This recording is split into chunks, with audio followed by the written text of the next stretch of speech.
Hello, and welcome to Anime Territory, a podcast that's our excuse to watch and discuss anime. I am your host this episode, Benjamin Shabbing, and with me, as always, is Johnny Rascal Ruhal. Johnny, how are you? I'm good. We're recording this on Halloween. I watched a bunch of Treehouse of Horror tonight. Oh, yeah? Well, I was just watching Simpsons, and then I got to the first Treehouse of Horror, and I'm like, I should just keep watching these. So, I don't know. I'm doing good. Cool. Doing good. I love Bunny Girl. I don't know if I'd call myself a rascal. This episode.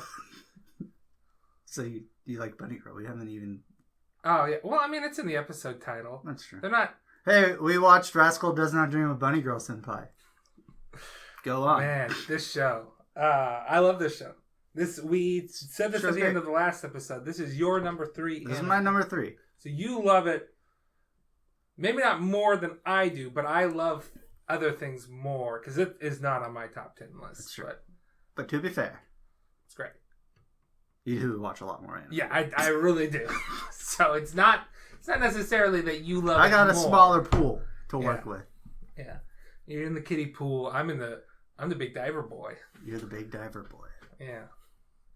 Okay. Jot that down for a nickname next time you're hosting. Got it. Diver boy. He was a diver boy. Okay. Okay, so yeah, we're going to talk about Rascal Does Not Dream of Bunny Girl Senpai.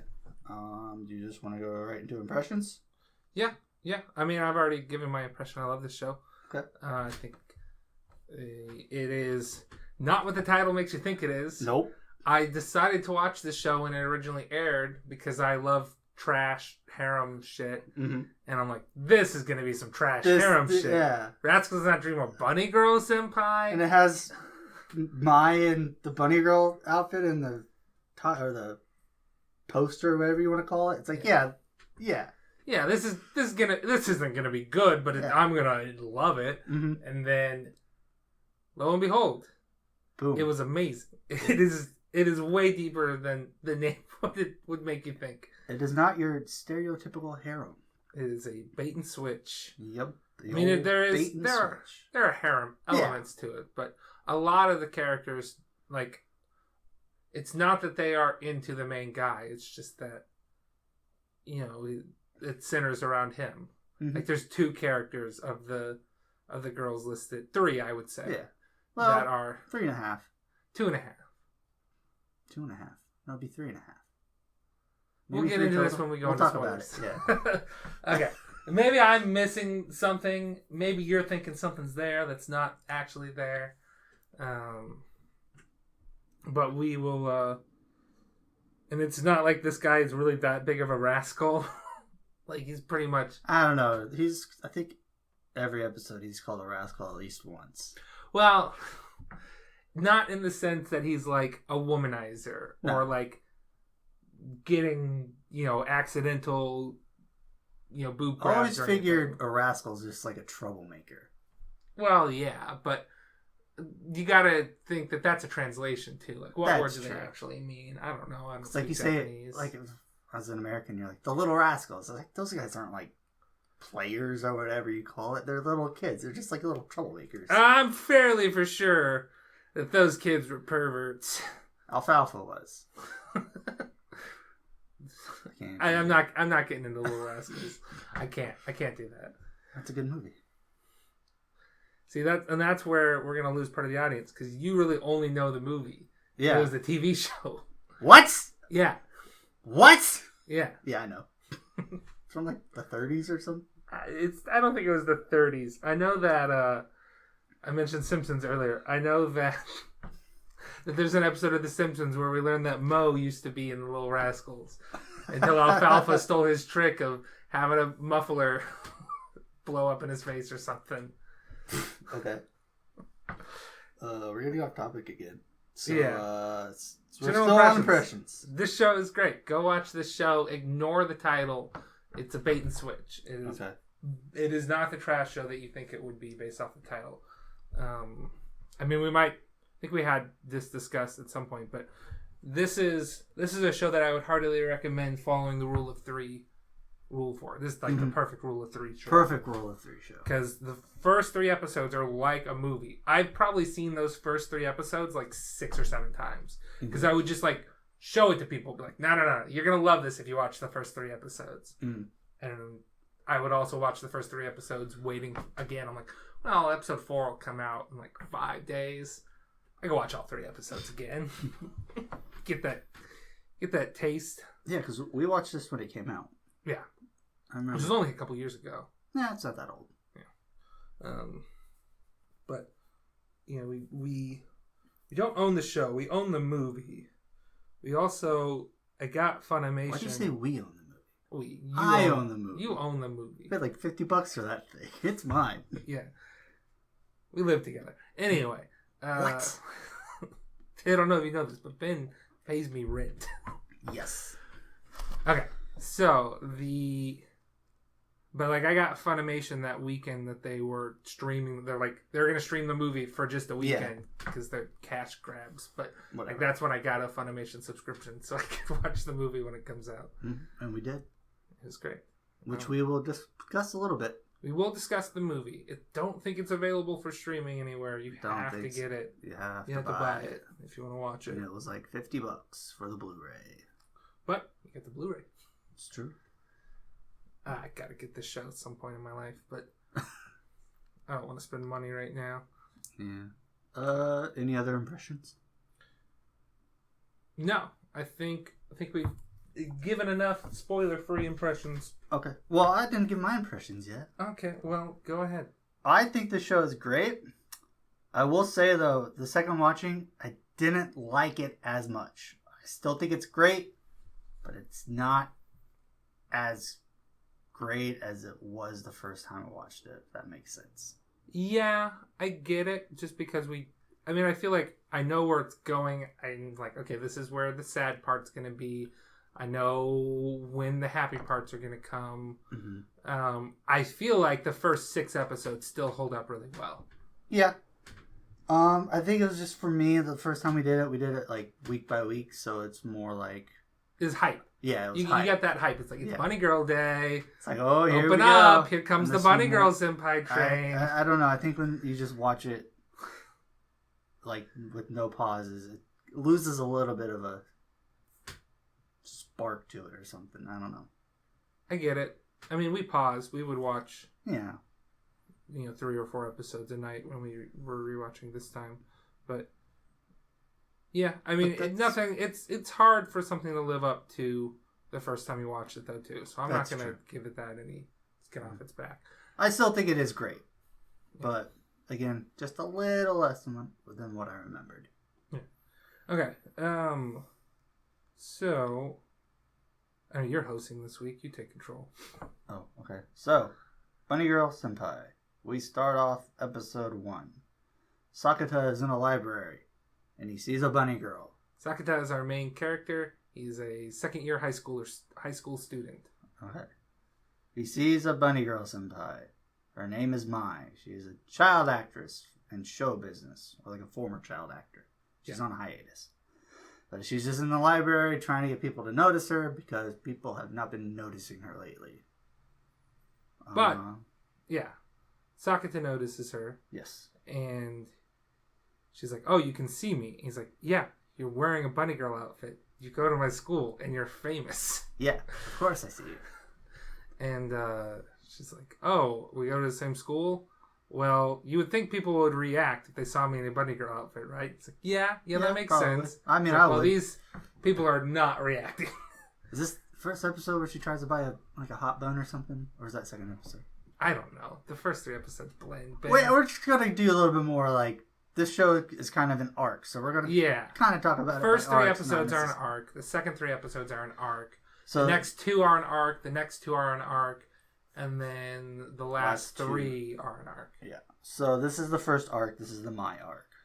So we're just going to try to talk about the arc and be a little bit more fluid with the episode synopses. Mai Sakurajima. I don't remember what Sakata's last name is. Sakata Azusugawa. Just give me the booklet. Give me the Asusagawa. Azu Sagawa. Sagawa. We don't say Z's a lot. It's hard. Azu Sagawa. Whatever. I'm not going to try to correct it. Sakata. Yeah, we're just going to call him Sakata. Yeah. So he's like, oh yeah, I've heard of this. This is like, they call it adolescent syndrome. The subs eventually changed that to be puberty syndrome. Like in it was like 5 or something. It's like all of a sudden the subs start using the term puberty instead of adolescent. But whatever. Yeah. It's where supernatural things happen to people when they're in puberty, and it's widely believed to just be a myth. But he's like, oh yeah, this is happening to you. Because it's happened to me and my sister. Yeah. And so he's like, here, come to my apartment. Yeah. She's like, you sure? He's like, I promise I'm not going to do anything, untoward or anything like that. I'm not a rascal. Yeah. And then then he takes off his shirt and she's like, what the fuck, dude? What? You promised. It's like, no, do you not see these giant 3 scars across my chest? I was hospitalized. These just showed up one day after my sister was being bullied online and had physical bruises and cuts show up. And there's a flashback where we see like a cut just inexplicably show up. Yeah, that was cool. On her face. This happened back in middle school. He's like, somebody helped me back then. I threw my phone in the ocean. He met a girl. Yeah, who went to their school, which is, I got the name. It's like Hanigawa. Doesn't matter. He went to their high school. Minigahara High School. Minigahara. So he goes there, realizes that there was no student with that name at that school. Ever. Never has been. Not one currently. Mm-hmm. Maybe there will be in the future, but never has been. So he's like, that was weird. Guess I'll never see my first love again. Mm-hmm. But Sakata is kind of a loner in school. He has 2 friends. That's all he needs. Yeah. He's got... Well, the reason he's a loner is because he was hospitalized, and there's rumors going around that he was in a fight or whatever, and he put people in a hospital. Even though he was the one in the hospital. And he's never tried to like... Yeah, he's never been like, I'm not going to go into the atmosphere. I'm just going to let this, continue. Yeah, I don't care. So we learned that Mai's condition only affects like a certain radius. Like there are certain areas. Yes. And the radius is growing. Yeah, so it's basically she has created an atmosphere where people basically can't see her. Yeah. One of Sakata's friends is like in the science club. Futaba. Yep. And his other friend, just while we're talking about his friends, his other friend is on the basketball team. He's kind of like a that's Kunimi. Guy. Kunimi, yeah. I gotta remember that. He's like a popular guy.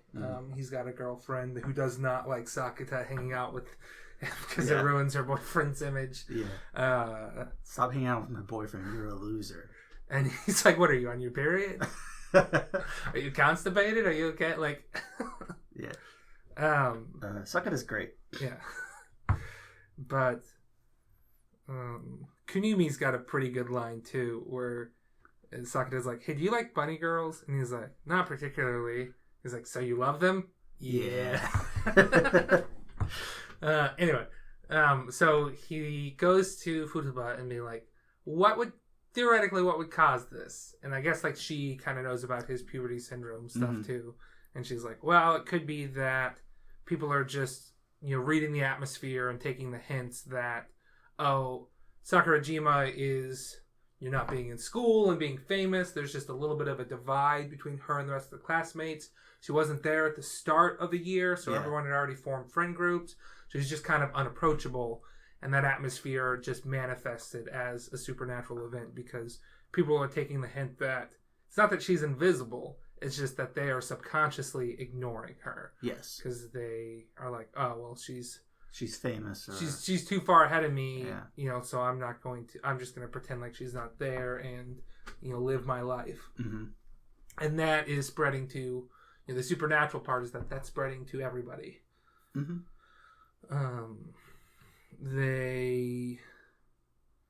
Sakata obviously falls for her because who wouldn't? Yes.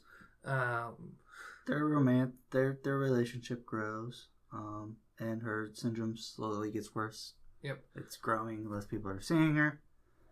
He tries to tell her to go back into show business because, like, the reason that he's theorizing that the reason that people are ignoring you is that you're not on like TV anymore. Yeah. People so are like this puberty syndrome is caused by supernatural events occurring when you have like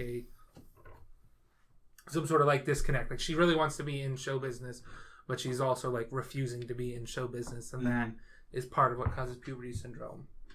They talk about those disconnects in other cases in the series too, where it's like two parts of somebody. It's a part that really wants this and a part that really wants that, and when the supernatural gets thrown in, it causes problems.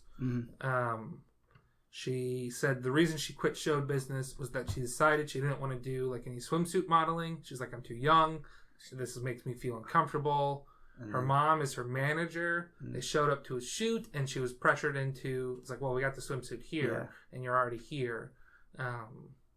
So she was pressured into doing something that she didn't want to do, and so she quit being in show business altogether. Despite her mom. Yeah.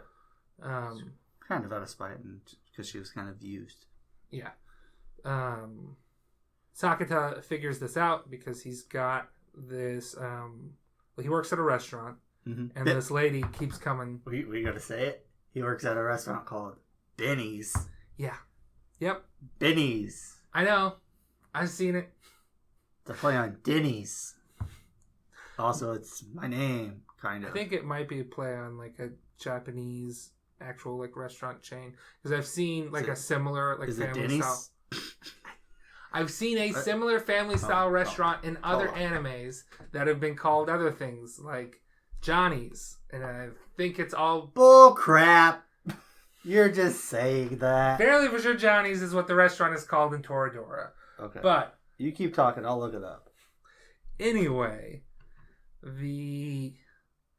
there's a lady that comes by there that works for, I don't know, it was like a magazine or a newspaper or something, somebody in the media, and she was trying to do a story on puberty syndrome, and so like his case and his sister's cases interest her, and she's like, come on, give me the interview, give me the scoop, give me the the proof or whatever, so I can make this article. But he uses his connection with her. It's like, I will give you a photo of my naked chest if you give me this information about why she quit show business. Apparently there are Denny's in Japan. Yeah, I don't doubt that. I'm just doubting that Denny's is popular enough to be parodied so much in anime. Did Johnny's and Toradora spell it right or wrong? I don't know how they spell it. I do not remember. It's not that important. This is important. So when Mai figures that out, she's like, you don't want that. People are going to be like bothering you and your little sister to get more information. And her little sister is like a shut-in because of what happened. His little sister, is a shut-in because of what happened. She doesn't want to go to school. She never leaves the house. So it's like, you don't want that kind of attention being brought on your sister. So she calls the lady and she's like, hey, delete that picture. In exchange, I'll give you a scoop. I am returning to show business, but I will have a manager other than my mother's agency. I'm going to a different talent agency. You were right. It's called Johnny's. Yeah. Anyway. That's 1 point for you. I know, my anime. You didn't actually write anything down. You just made a chick sound. Okay. So, she's going to get back into acting. And it's like, problem solved. Boom. Done. We're done. She's like, I need you to go. We're going to go on this date. Yep. He is late going onto this date because he finds a lost child in a park. He gets accused by this girl 1 year younger than him of being some sort of predator. Yeah. And she kicks him in the butt. And then he kicked her in the butt. Well, he explained the situation. I was just going to help her go find the mom. And she's like, okay, well, to make it up for you, you have to kick me in the butt now. So he kicks her in the butt, and that's when the police show up. They have to explain the situation there. They have kicked each other. They have collided. This plays into later. This will come up. This is an important plot point, is that they kicked each other's butt. This is a surprise tool that will come in handy later. Okay. Anyways, yeah, they set up this date, and then on their date, basically the mom shows up to talk to Sakata, even though, like, I think, texted her. Mai texted her saying, like, meet me on this beach or whatever. Yeah. She's like, I need to take care of this piece of business. I need to tell her to her face. Yeah, she's basically going to fire her, and she's going to get a different manager. Yeah. But anyways, mom shows up and talks to Sakata because she cannot see Mai. She walks right past her, and it's like, are you the one who called me out here? I remember making plans to come out here. And he's like, you don't remember your daughter? She's right fucking there. She's like, I don't have a fucking daughter. And it's like, oh no. Oh, this hurts. So it's not resolved yet. That's like episode 2. I think that's how 2 starts, yeah. Or ends. And then it's also that reporter that they talk to also doesn't remember her either. Yeah. Because he calls her again. And it's like, you told me to delete that or whatever. And it's like, I felt compelled to do so. Something like that. The important thing is, it's not fixed. They decide to get on a train to go to a really far away city somewhere. Yeah. Just to try to get to see. It's like, we're going to go as far away as we can to try to see if anybody will see you. Like, how far has this I guess trying to get away from that atmosphere. Yeah. Mm-hmm. That atmosphere that's growing. Mm-hmm. They call, or they finally get like a 1-room hotel room really far away. Mm-hmm. He calls his friends, and it's like, we learn that Kunimi doesn't remember her. No, Kunimi does remember her. I thought it was... No, Futaba remembers her. They both remember her at this point. I got you. Yeah, you're so right. Both of the people in the school remember her. Mm-hmm. They call at like 1 a.m, and he's like, oh shit, you still know who this is? It's like, okay, this is some sort of clue or whatever. Yeah. He talks to You're Kunimi. You're skipping over that hotel scene, because that hotel scene is so dang cute. We'll talk about it. Just let me finish my current point. Kunimi and Futaba both know who she is at like 1 a.m. Yes. Go ahead. Say what you want to say about this scene. That was just really cute. It's a great conversation they have in the bed. There's only one pillow. Well, is that before or after the shower conversation? I think it's after. It's like when they're in bed. Okay. Well, then that comes after the phone calls, because the phone calls happen in the middle of her taking a shower. That's the shower scene's pretty fun too. Yeah, so I didn't know what scene you meant. Like, I skipped over the shower one. Just the whole scene's great. Yeah. Basically, this is like peak, like, what's the word? Cheeky Sakata? Yeah, because she's like, okay, I'm going to take a shower. No peeking. He's like, the sound of you showering is enough for me. And she gets all bothered by it, and he's like, well, and she's done this thing before where she's like, well, I'm famous. Of course, young boys are going to have dreams. It's not going to bother me. It doesn't bother me. I'm a professional. And so she's like, he's like, but surely that wouldn't bother you. You're a professional. She's like, whatever. Yeah. Then he makes the phone calls, and by the time the phone calls are done, she's done showering. And he's like, dang it. Dagnabbit, foiled again. Forgot to listen to the shower noises. So then, yeah, they're both in the bed. She is the pillow, I believe, because he's a gentleman. Mm-hmm. He doesn't sleep a wink. No, he doesn't. What was she said something like, what would you do if I told you I was scared I'd disappear? And he's like, I would hold you close and never let go or whatever. And she's like, okay, I will not say that then, because you'll probably do something inappropriate. And he's like, dang, I shouldn't have answered that thing. Wow, this would be a really good time for you to make a move. And then he tries, and she's like, nah, it's too late. No, that's when she's staying over at his house. I thought they did that there too. I don't remember that conversation there. But there's definitely a conversation in a later arc when she's spending the night, and she's like, you can just make moves if the atmosphere is right. Yeah, okay. Yeah, you're right. And he's like, all right. Nope. And then tries to go, and she's like, nope, you ruined it. That's later on. That's like episode 5 or 6. Yeah, that's later. He doesn't sleep a wink. Nope. They go into school. Nobody can recognize her except Futaba still can, because she didn't sleep at all either. But Kunimi did sleep and doesn't know who it is. Yes. So nobody at school can see her. Sakata realizes that sleep is the trigger. So now that it's spread to the school, the last bastion of people knowing her, that he's bound and determined to not fall asleep. Yes. The finals are coming up. He goes several days without sleep. Futaba does get a night's sleep. Doesn't recognize her the next morning. Doesn't remember. Oh, sorry, doesn't remember her. She does the morning after that. She does find like a note in a physics textbook that like gives him a hint as to, like, hey, sleep is the key, and maybe there's, I can't remember if there was the key for how he ends up resolving it or not hidden in there, but I don't remember. Anyway, he gives him a hint at that point. Oh no, because this is after he has this is after Mai drugs him to go to sleep. Oh, okay. Because she like can't stand to see him like keeping himself up like that, so she helps him study and then puts something in his tea to make him fall asleep. And then Futaba gives him a note that because the next day he's written all of this like stuff down, but like when he reads it all the next day, all of her names is like scribbled, so he doesn't remember who it was. Yeah, it's not scribbled, but it's like it's clear that his brain is just like putting a blank spot there, and he's like, "What is this? Like, am I supposed to write in the name of my girlfend when I find one? I remember going to this place, but I don't. I remember going alone. It's heartbreaking.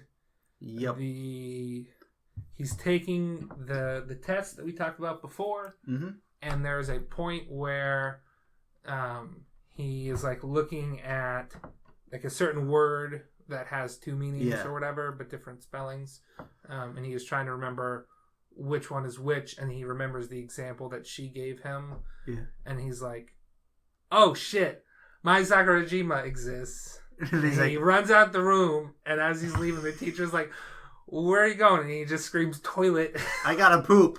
Oh, that's what it was. I gotta poop. He goes out to the front of the school, and he just starts professing his love to Mai to the whole school. Yeah. Because he's just like, I'm going to fucking make them recognize. Yeah. I'm going to be so loud and obtrusive that they have to recognize her existence. And sure enough, then he can see her. Yeah. And then a teacher comes by and it's like, "You two, quit that. Go back to class." And when she shows up, she's running towards him. It's all dramatic. He's like, "Yeah, I'm going to get a hug or something." And she just slaps him. Like, "You said you want to forget me." He's like, "Yep, you're right. I'm sorry." He's like, "Will you be my girlfriend?" And she's like, "Ask me again in a month because I want a chance to calm down and make sure I'm not making a rash decision." Yes. And he is like, "Okay, then I can't wait a month, so I'll just ask you every day for a month." Yeah. And she's like, "That's fine. That's acceptable. But you better not forget." Yep. And it's great. I don't know. It's that's the first time. That's the first 3 episodes. It's compelling. Yeah. I want to go rewatch those first 3 episodes right now. This is the peak arc. You don't get better than that. You get close. Yes. But I don't think you get better than the first 3 episodes. The next 3 episodes is the Koga Arc. Yes. So that girl whose butt he kicked, her name is Koga. I do not remember her full name. It's like Toga Sfuba or something. Tome Koga. Tome Koga. Yes. Tomoe? Yes. Okay. So she is a first-year student at their high school. Correct. I guess we should, before we go into this. Yeah, we got to talk about how it opens. Let's talk about that soccer! That's what goes on TV when the episode starts. Yeah, there's news about a soccer win for Japan. Sorry, I had to bring it up. Yeah. I know, you like soccer. We both played soccer. Well, played is a strong word for what I did. Yeah. But, so it starts off, it's the last day of the month. It's like a month jump. Yeah. It's the last day of the month where he's asked her out every month. I thought it was like July 3rd. It's been like a month, but I thought it was like July 3rd. Anyway, it doesn't matter. It's been a month, okay? So he goes to school. He eats lunch with Sakurajima, my son, and he's like, hey, will you go out with me? And she's like, you know, it kind of loses its strength after you hear it every day for a month. And so he's like, I guess it's a no. Yeah, I'll give up on you. And she's like, well, I didn't say no. So you will? And she, all blushing, is like, yeah, sure, okay. To be fair, like the first time, it's a little bit more than that. But yeah, at the end, she agrees to date him. Yep, and he's like, woohoo! Yep. Yippee! Okay, Mario, calm down. So yeah, he's like, this is it. Everything's good. He walks by Koga talking to a dude. He's like, oh, that's weird. Anyways. Yeah, I guess everybody's having a good day today. Yeah. And he wakes up. It's the soccer news again. Let's talk about that soccer. And we got ourselves a Groundhog's Day. Yep. He's repeating the same day. He talks to Futaba about it. And she's like, well, I mean, did something like bad happen? He's like, no. Sakurajima agreed to be my girlfriend. Like, I want to move into the future where she's my girlfriend. I can't be stuck here. I gotta date her. Yeah. And he's like, okay, well then look for somebody else who is... There's somebody who's causing this. Yeah. If it's not you, then it has to be somebody else. So the name of this arc is Laplace's Demon. Correct. So Futaba... They always like shoehorn in like a science explanation for things. So the first three was Schrodinger's cat. Yeah, it's like it doesn't exist until it's observed. Yeah. So long as somebody is observing Mai enough to make other people observe her, she exists. Yeah. Laplace's demon is a theory that if there was somebody who could calculate the exact motion of all the atoms in the universe, they could then theoretically know what the future is. Mm-hmm. But it would be useless if it took you longer to calculate those exact motions than 1 second. Like, you have to have a speed where you're calculating them faster than 1 second at a time.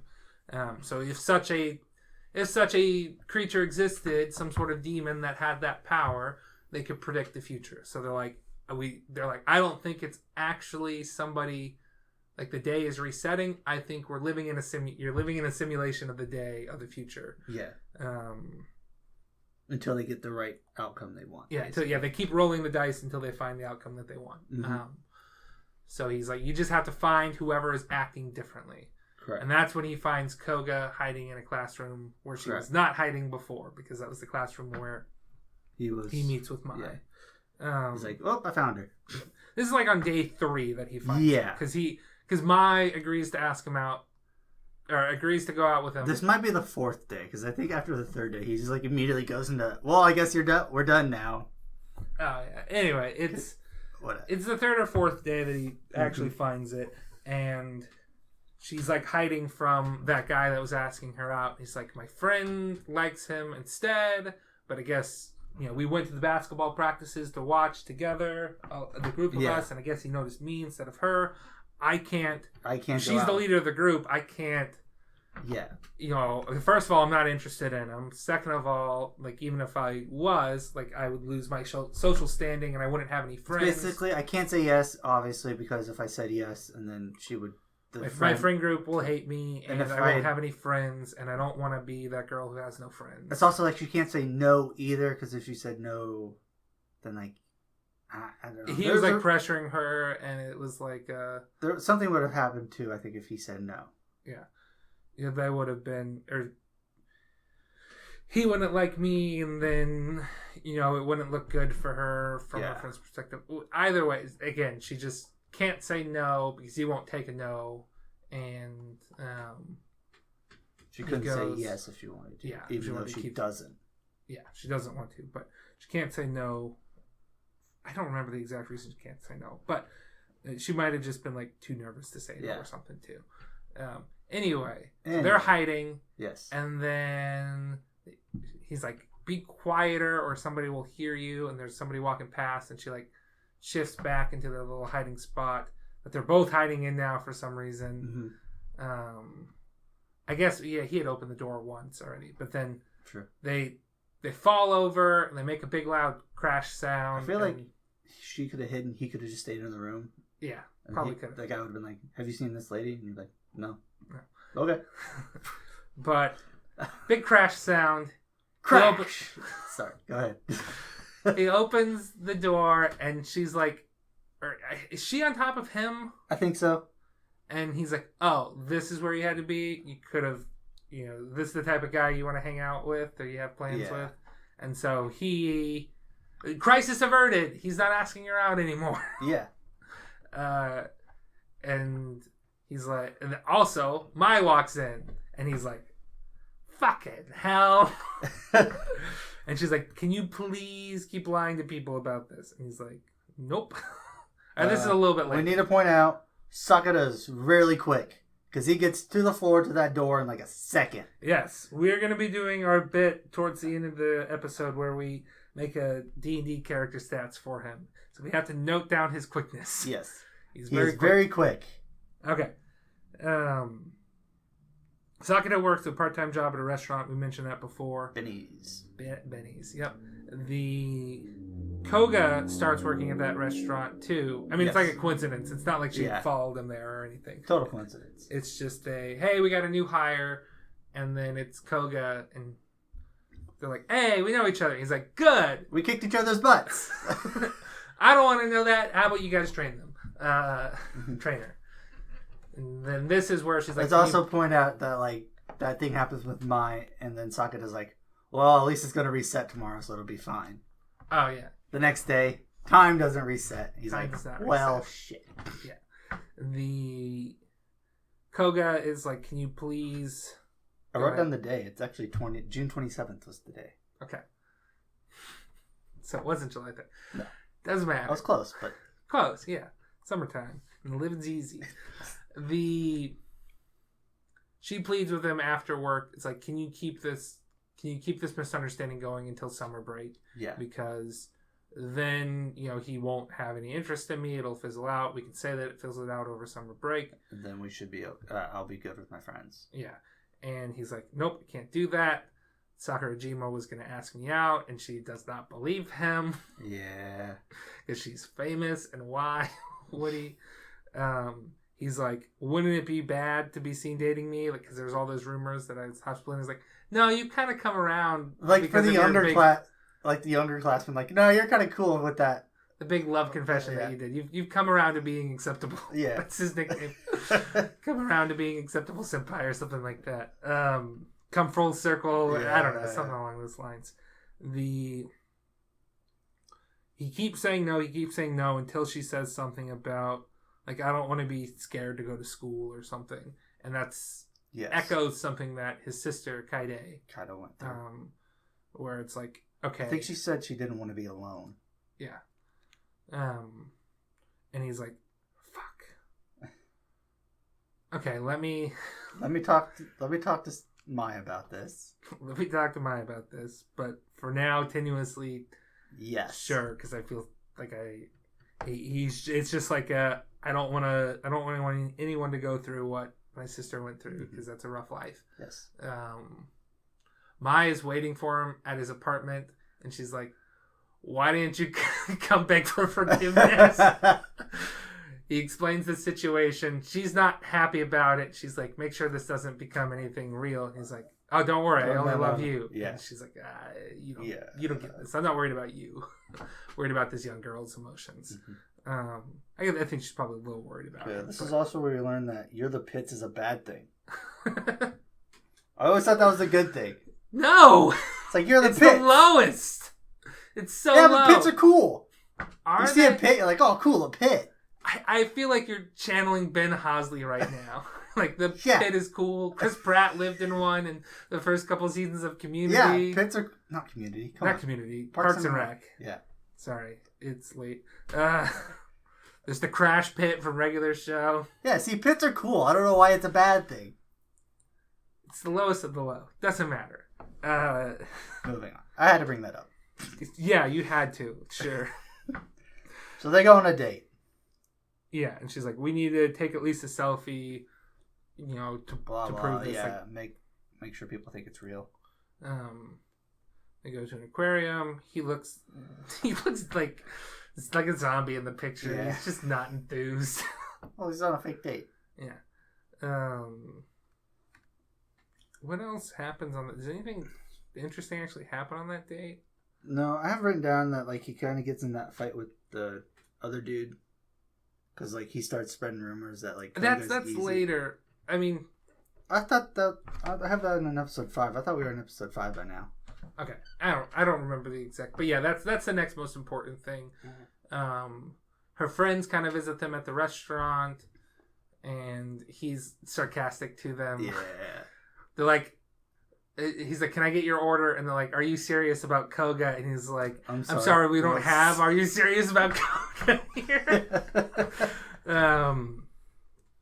And then Kunimi, who's on the basketball team with that guy who was asking out Koga the start, was like, are you serious about this girl? And he's like, I mean, kind of, like, I think he's a little not committal to saying like yes, but he does say like yeah or whatever.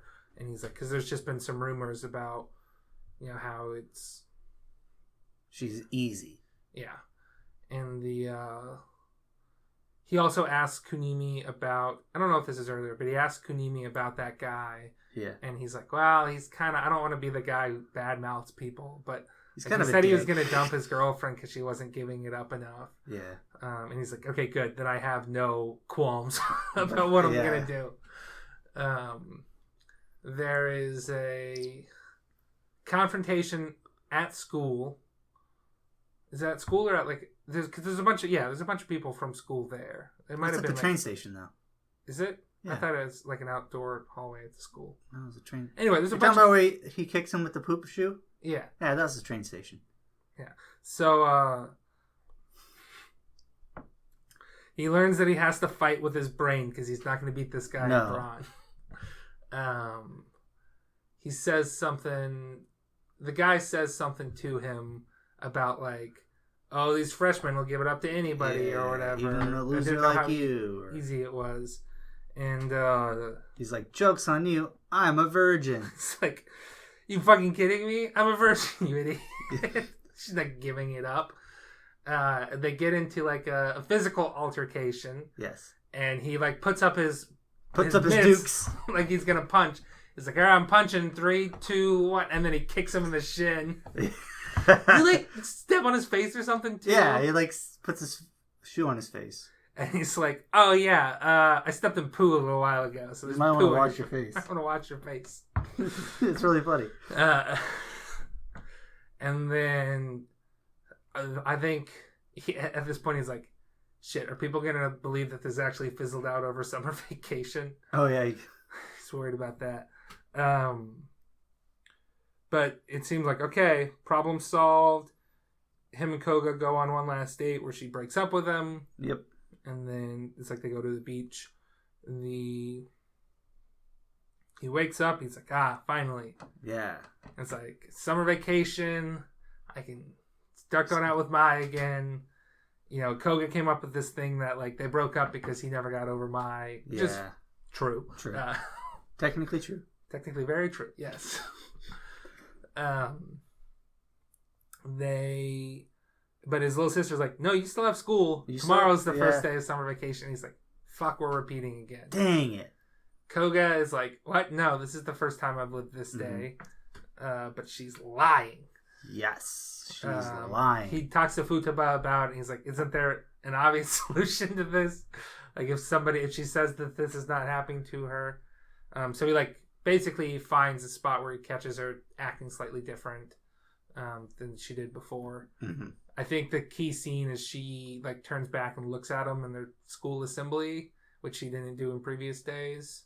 So he's like, okay, yeah, so she's a liar. They live it out 2 or 3 times. At least 3, I think. Yeah. And he's like, I'm not going to the beach again. We're going to go to this other place that we were going to go on for our date, but we never did for some other thing. Then he's like, you gotta stop. Like, you gotta stop doing this. This isn't going to happen. You can't change people's feelings just by restarting the day. Yeah. It doesn't matter how many times you do it. She's like, not even 1,000, not even a million. He's like, no. No. I'm in love with Mai. So we have to move forward for our feelings to progress. And she's like, that's not true because my feelings have not stayed in stasis. Yeah. Like you say they have. Mine have just grown and grown more and more. Mm-hmm. I want to say I have a note that he timed the rain perfectly so that when she was crying, she could blame it on the rain because it's rained every time this day at a certain time, and he timed it perfectly so that when she started crying on something, the rain started happening. And I'm like, class act, that Sakata. Give her an excuse to blame it on the rain. Oh, that's just coincidence. Yeah. So he finally got her to admit to her true feelings. She confessed, and he is like, I do not accept it. Like, I'm still in love with Sakurajima. I'm not going to go out with you. And she's like, okay, well, it felt good to get it off my chest. So they were able to move past. Koga has been sated. Sated is not the right word. Her problem has passed for the moment. Yes. And they wake up, and let's talk about that soccer. Yeah, they go back a whole month, basically. The spirits did it all in one night. What? It's a reference to Christmas Carol. Oh, okay. All those things. They did it all in one night. He failed his exams or something the first time, but then he's like, all the fun stuff happened again as it was, but one noticeable difference is Koga just straight up rejected the dude and it's like, nah, there's this other guy that I like. Yeah. And then straight up describes Sakata. He's a bit of a rascal or something. And he's like, she's like, I never said it was you. He's like, yeah, sure, why not? But yeah, sure. And the answers on the exams are all the same. And he's like, hell yeah. Oh yeah, he passed, aces him. But yeah, that's the second arc. That's I think second arc. We're both agreed that that's the second best arc in the series. Yes. At the very end of this arc, we meet Shoko. Oh yes, they are walking, and there's like a cat, and then we mentioned before that when he was in middle school, there was that high schooler who helped him. Yes. Her name was Shoko Minahara. Let's see. Makinohara. Makinohara. Yes. That's close. Shoko Makinohara. And then as they see this cat, there is a middle school girl who's like, I want to. It's like not even. I think she might be middle school. I think she's like 7th grade. Gotcha. Yeah, middle schooler. So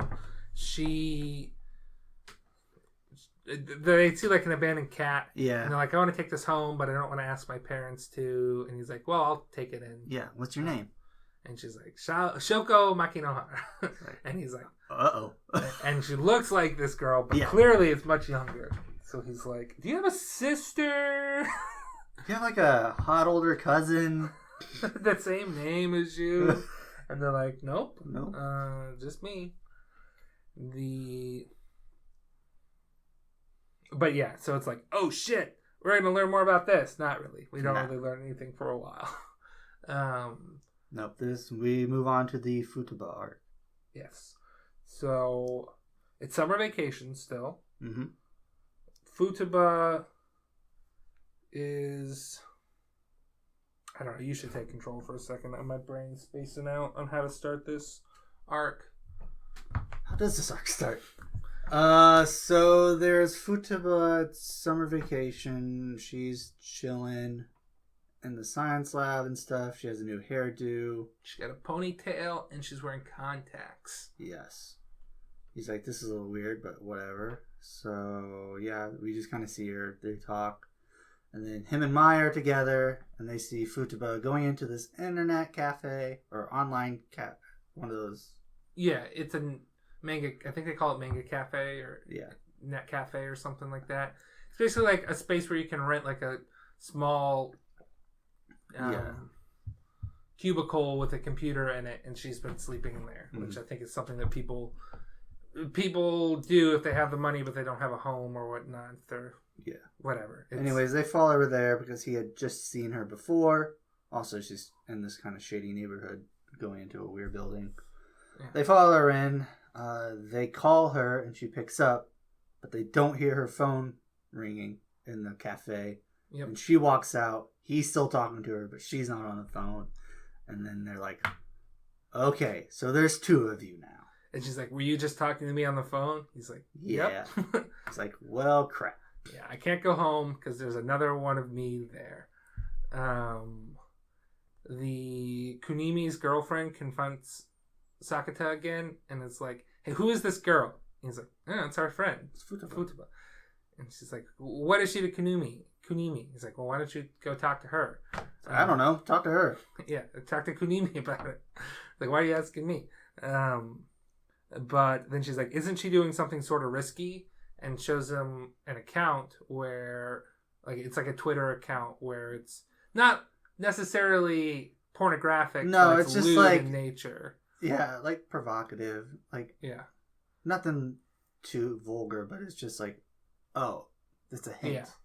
Yeah, it's lewd, but not. There's a porn. word for it.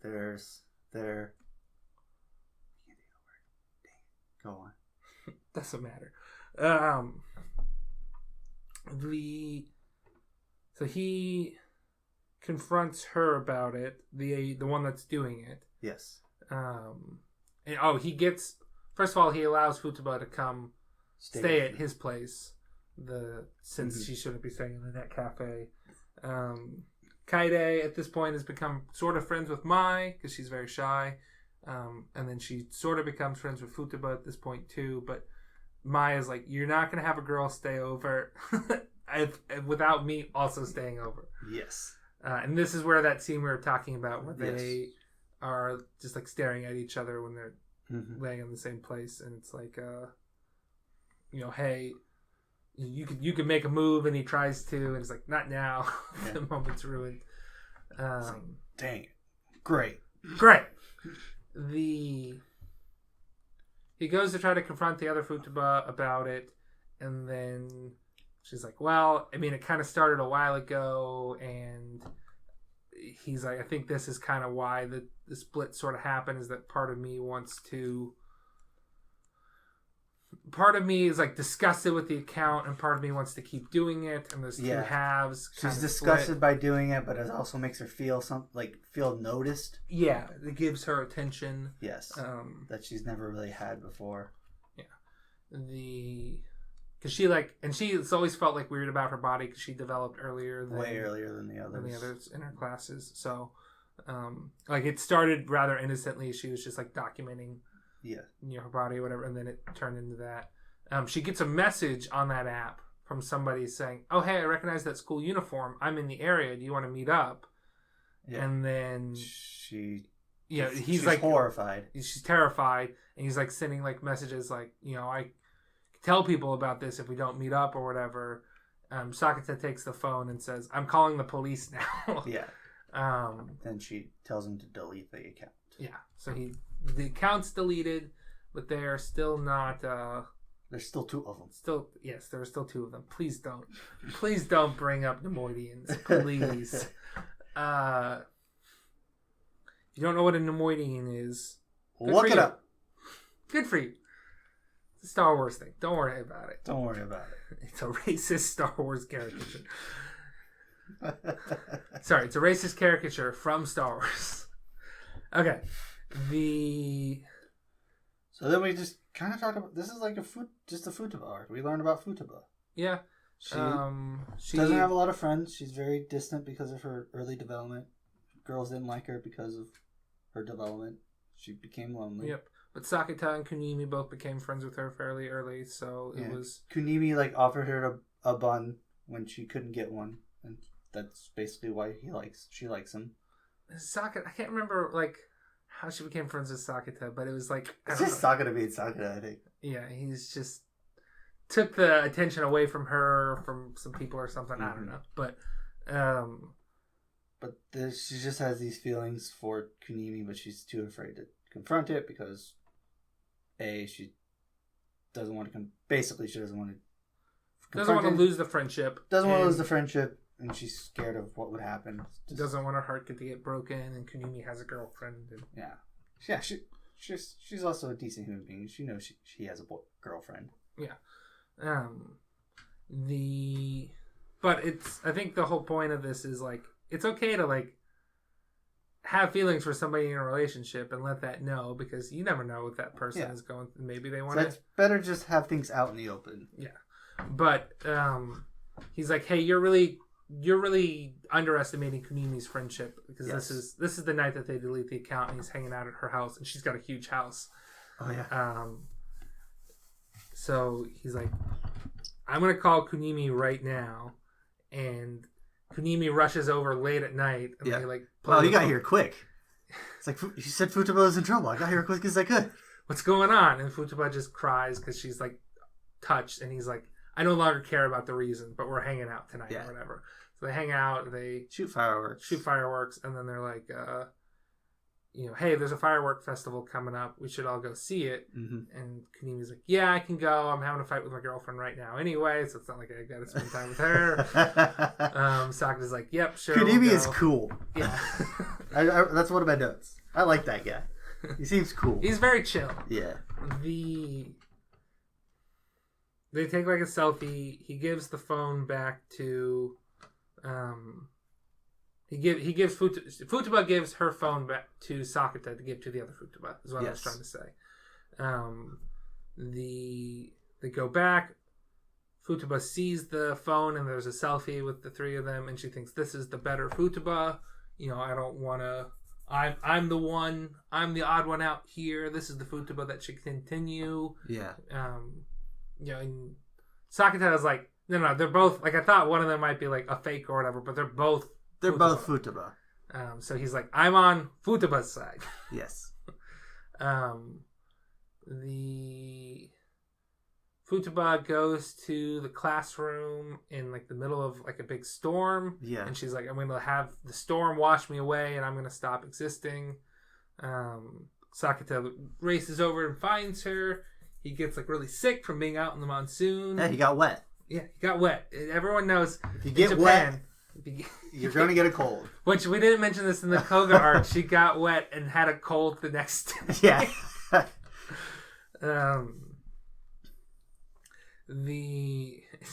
It's just such a dumb trope.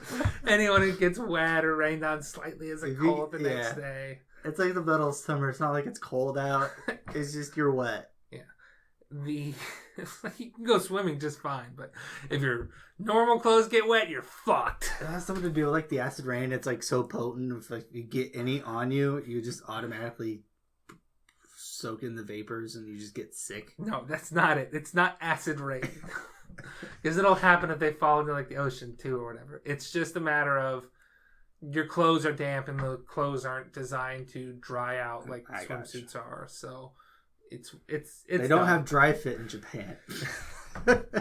Look, man, I don't get sick very often, so maybe I'm just thinking that this is dumb.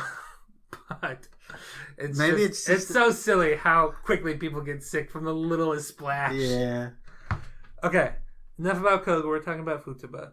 He has to get sent to the hospital at this point. Yeah, he passes out while talking to her. And then he's talking to one of the Futabas on the phone at this point, and one of them is there, like on a payphone. He hands the phone to Futaba. He basically explains to Futaba's like, I don't want either of you to disappear or whatever. Like you're both my friends. Yeah. Whatever. The point gets across. Futaba talks to her other self because they've never like seen each other really at this point. They've never observed each other. They talk to each other on the phone, and then the phone, like, we don't see it, but the phone drops, and she's I thought he called Kunimi and had Futaba ask Kunimi to the fireworks herself. Oh, yes. Okay. Because that was, like, the closure of it. Like, she's initiating the friendship or something. Yeah. Something like that. And then she disappears. The one talking on the phone. Yeah. And then it's like, okay, yeah, hang up the phone now. We're back to being one person. Mm-hmm. They go to the fireworks festival. She tells Kunimi, and he's like, I sort of knew, or whatever, like, but no. And then Sakura's like, hey, you should go make up with your girlfriend. And he's like, yeah, I guess I will. Give her a call.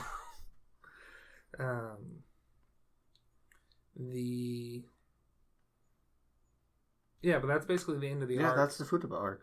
The next arc is the sister? Nodoka. Nodoka Toyohama. Yeah. So at the end of this, is it the end of the episode we see Nodoka wake up? I think at some point we see her on TV. We see her on TV. Yeah. But I don't know. We don't know who she is at that point. Yeah. But I'm fairly for sure the end of episode 8, the last arc of the Futaba arc, or the last episode of the Futaba arc, which is only 2 episodes. Mm-hmm. We see Nodoka, or we see what looks to be Nodoka, wake up, and she's got a phone similar to Mai's phone. That's what we see, the after credit scene there. Okay. So going into the actual episode proper, Mai doesn't show up to class. Doesn't show up to school. Yeah. Sakata goes to check on her, and he's like, "Hey, Mai, why weren't you at school today or whatever?" And she's like, "Who the hell are you?" Yeah. I think he runs into her on the street. Yeah. And then Nodoka shows up, and it's like, "That's my little sister, Nodoka. I am my Sakurajima." They switch bodies. We learned that Nodoka is half sister to Mai. Yes. From her on her dad's side. Yeah. They're not particularly close. No. But like they've met. Nodoka is a pop star or a pop idol startup or whatever. Yes. She's in an idol group. She's not like super popular though. No, they're a small band. But she like ran away from home with conflicts with her mom. Yeah. And they showed up and then they switched bodies like overnight or whatever. Mm-hmm. And then they have to deal with like do I like my sister? Do I hate my sister? Do I love my sister? What is this relationship that we have? Yeah, it's just exploring their relationship. They have to like take each other's place. Yeah. So, Nodoka has to be Mai in like commercials and stuff, and Mai has to go to idol practice for a concert that's coming up. Mm-hmm. They have to dodge Nodoka's mom being like, come back home. This is too important of a time for you to be, running away from home or whatnot. Mm-hmm. This is the scene where we get the meme where Sakata is looking at what seems to be Mai's thighs, but are actually Nodoka's thighs at this point, and he says, "I want them to sandwich me." my face, I mean, specifically. It's like, stop staring at my thighs. Stop staring at my sister's thighs like this. Nodoka sort of becomes like she starts to realize like, okay, Sakata is actually a good guy. I can kind of see what Mai sees in him. She has like a panic attack on the commercial shoots. Mm-hmm. Mai was like, "Oh, I'm sure it was rough, but I'm sure they got to take eventually after a couple tries." He's like, "No, it got postponed because she had a panic attack." Yeah. The Sakura is like, "Quit trying to like be Mai. Be yourself." It's like just be. It's okay to be mediocre. Like you don't have to try to look exactly like Mai because it's gonna look fake because that's not how you smile or whatever. This is kind of the whole point of the arc is basically Nodoka is always trying to be like Mai because she feels like Mai is better than her or like her. Yeah, she's trying to get approval with her parents by being like, Mai always beats me anytime we were like up for the same audition or part or whatever. Mai finally quit show business and I finally got my break in.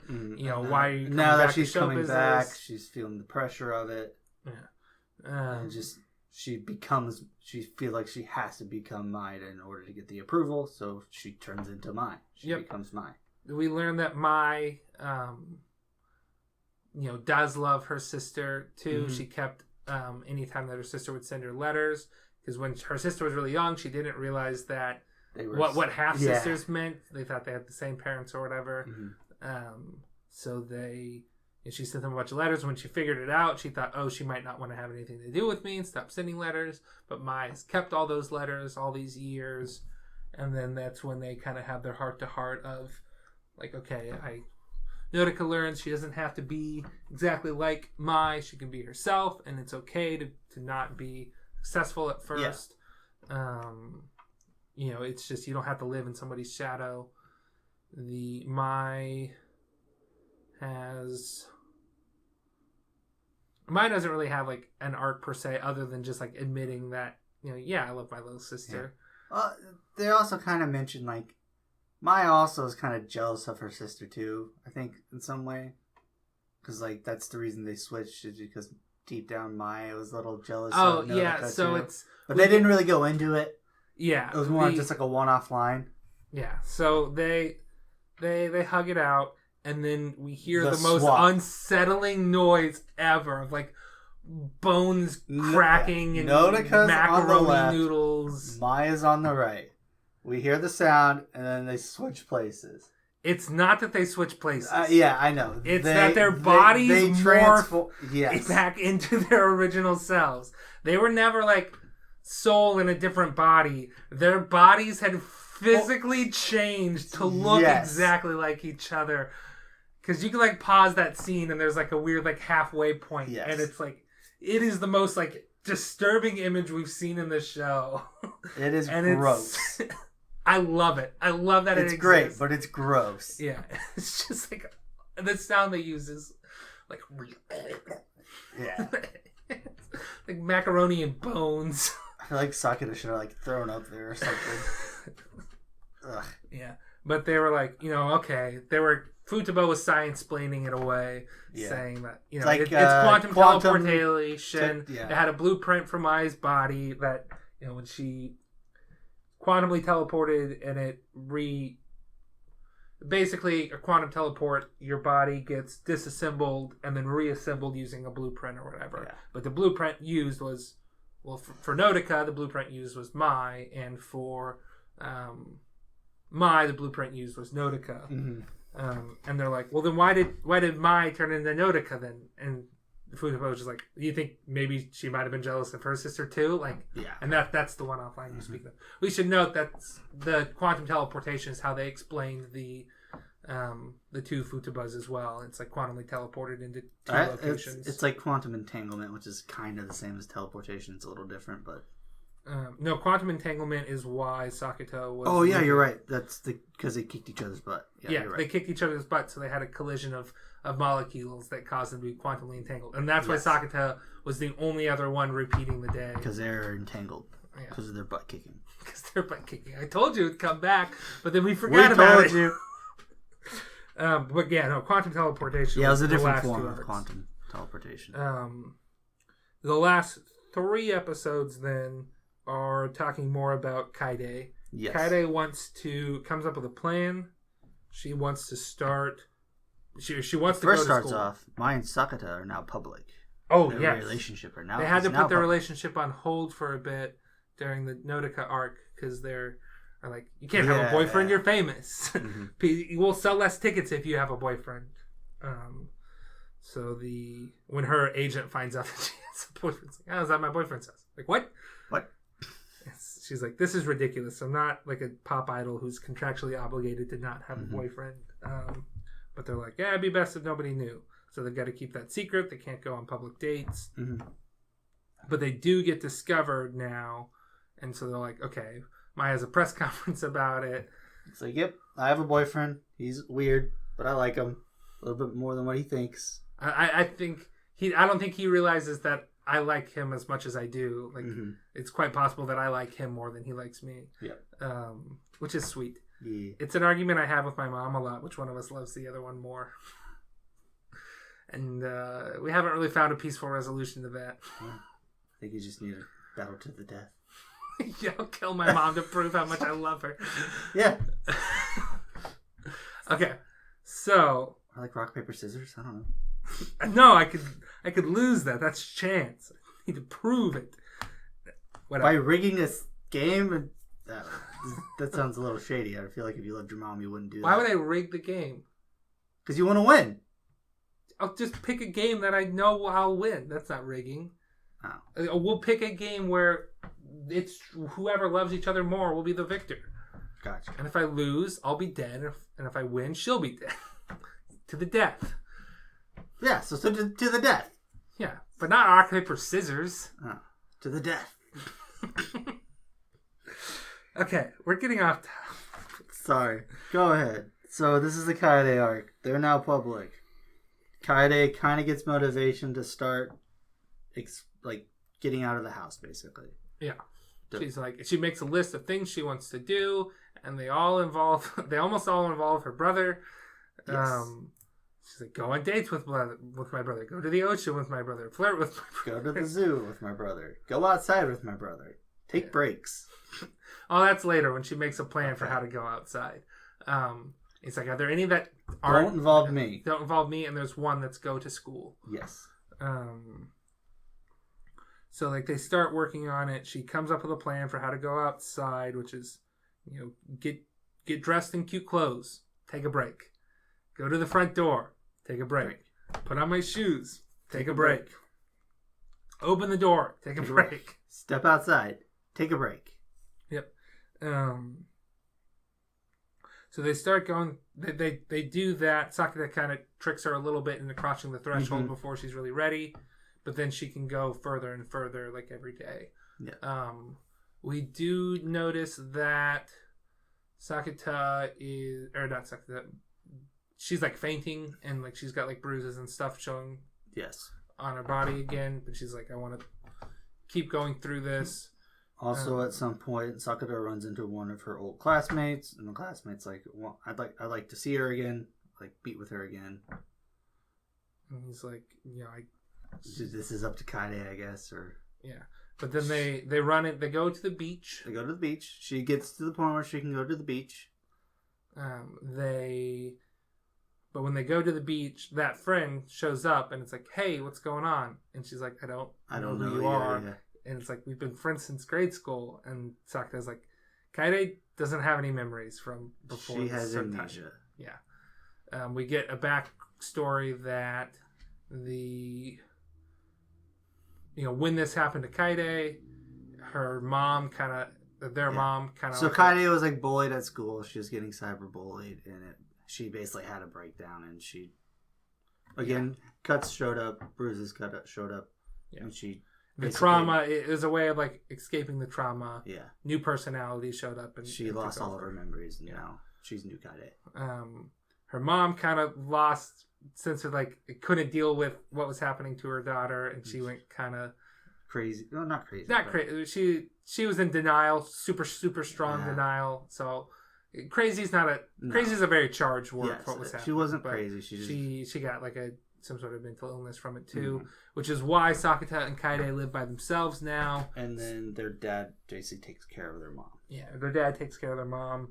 Sakata is the only one in the family who really treats this new Kaede as a separate person. Yes. She's like, hey, I got you this notebook or this diary or whatever for you to look at, and why don't you put your name on it? And she's like, oh, I know how to spell my name. I was like, no, why don't you spell it, instead of using the traditional, because Japanese has two written languages, use this other written language to spell it out phonetically, basically, because you are different than that Kaede. Yes. So it's kind of why Kaede is so very attached to her brother through this whole show, and her brother is just kind of my sister, stop being like this. Yeah. Which is refreshing. Kaede is talking to somebody about trying to go to school, but she just can't get past. Sakata eventually takes her to the zoo. They see the panda. They see pandas, which Kaede is obsessed with pandas this whole time. Being a panda is tough because you have to eat all the time. I don't know. Yeah, bamboo doesn't give them much nourishment, so they have to eat a bunch. And then they come back and they come to the school at night.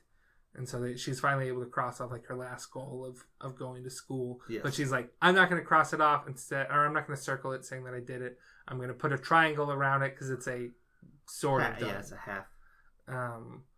But at this point, they think that they kind of realized that I think Kaide's memories are starting to come back or whatever. She's had some sort of relapses, but not completely. So that's on Sakata's mind, and he's worried about okay, I'm gonna lose. He gets a sense that if she regains her memory, she's gonna lose who she is now. Yes, she'll revert back to the old Kaide. And Kaide was also worried about that too. This is why she was actually making a final effort to do all these things. We learn that later, but yeah, she's basically doing all this so that Sakata can have memories of the old her. Well, she didn't want to fail again. She's like, that's true. I couldn't go to school as that previous me. I want to try to power through and go to school now because I don't want to fail my brother again. But Kaide comes back. The original Kaide comes back. Doesn't remember. Why are you like a foot taller? Why am I in this bedroom? Why am I in this unfamiliar room? Then she goes to the hospital. He is like heartbroken. Yes. Like he basically just lost his little sister again. Yes. I mean, his other little sister came back, which is great. Like he's not like mad at her for coming back or anything, but it's just like I'm the only one who really knew this Kaide, and now she's gone, possibly forever. Also, his chest starts bleeding and his scar again. Yes. Mai is away on some film shoot. Yeah. I don't know if it's a film or series or whatever, but she's away on some shoot. He does not call her. She gets worried about him, but he's being comforted by Shoko Makinohara, the older version. The older version of Shoko. And Shoko, the younger version, has been showing up here and there to play with the cat they've been taking care of.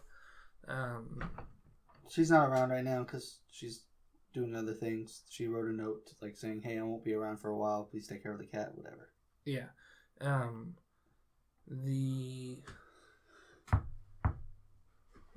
But she makes sure he takes a bath and gets him fed, and he's doing a little bit better the next day. Mm-hmm. Mai shows up and he's like, "Oh yeah, no, sorry I didn't call," but and then Mai finds a note that Shoko left, and it's like, why, you bastard? Yeah.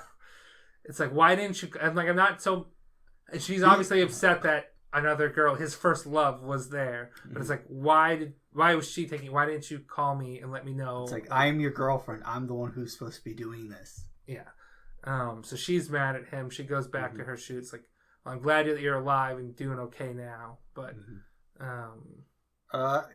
we kind of glossed it over, but we kind of also learned that Sakata's chest scars first started when Kaide lost her memories the first time. Yes. That's when it first appeared. And it's kind of led to believe that was kind of because he took the brunt of it from her. That and he felt like a sense of hopelessness or not being able to do anything, and it just kind of caused him to have those wounds, almost like he's, I don't know. Sakata, it's like an emotional wound manifesting into a physical wound, I would say, almost. Yeah. And what happened to Kaide is why Sakata threw his phone in the ocean. Like, he hasn't had a smartphone or whatever this whole time, or any cell phone whatsoever. Yeah.